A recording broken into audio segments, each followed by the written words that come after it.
I love coming up with new twists to a technique, even if it's not new.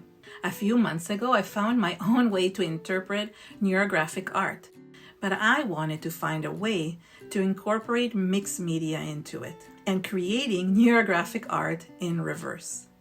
I'm working in an art journal, but you can also use loose papers, as you will soon see in another example. But first, I gather some of my smaller stencils and distressed oxide sprays and start spraying.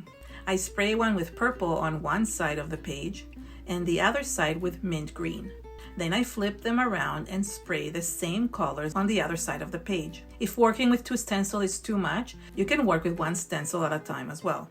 And if you're hesitant about sprays, then stay tuned as I will show you another twist on this technique without sprays. Next, I take my roadmap stencil and spray some pink through it on both sides. You can even flip the stencil to get some of the reverse design with the extra ink.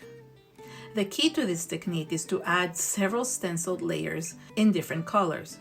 So I add a triangle texture with my kaleidoscope stencil, making sure to spread out the pattern. I don't want to cover the whole background with the same design.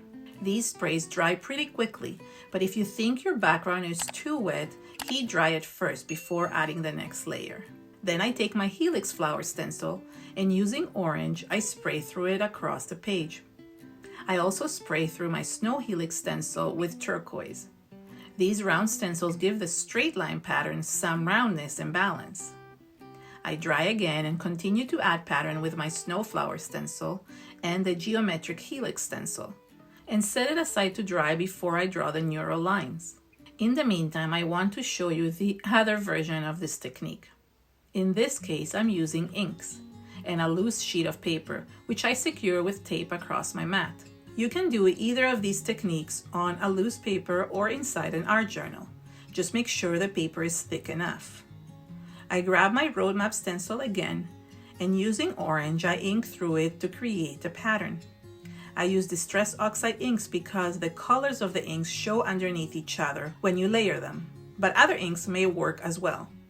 I continue adding patterns with my stained glass stencil followed by my snowflower and snow helix stencils, which create overlapping patterns like before. I layer pattern over pattern with contrasting colors using the geometric helix and the helix flower, and stenciling little dark blue triangles as well. I already love this background, but I'm still adding the neuro lines, and I even come up with another little twist that brought it all together. But first, it's time to draw the neuro lines in both my art journal and the loose paper. For this part, I let my hand guide me and draw lines across the page. I don't think about the direction, I just draw them using a black Sharpie marker. Then comes the most important part, which is rounding the inside corners of each line, which in my case brings me a sense of peace and relaxation. I've explained how this works in another video, which I will link at the end. But for now, I just enjoy the process of drawing the lines around the inside patterns and colors of each cell. Then I do the same thing with my other background, creating some circular lines as well, to emphasize the roundness of some of the stenciled patterns. Since this background is smaller, I get smaller cells than the ones I got in my journal.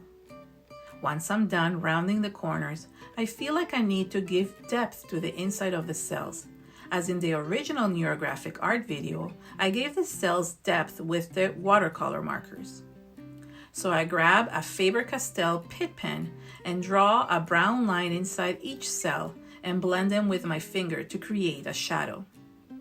This creates a much needed depth, and at this point I want to take it even further, and I come up with an amazing little twist, which combines neurographic art with art journaling.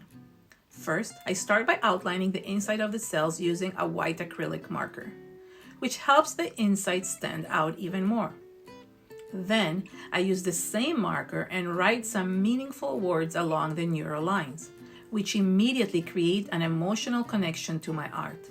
For the other piece, I write the words in black instead, and I can use it either as a card background or frame it as an art piece. These words help me combine my love for art journaling with neurographic art, so both the art and the journaling create a positive emotional connection to this piece, which is what art is all about. And if you want to know how I interpreted neurographic art, you can learn it step by step in this video right here.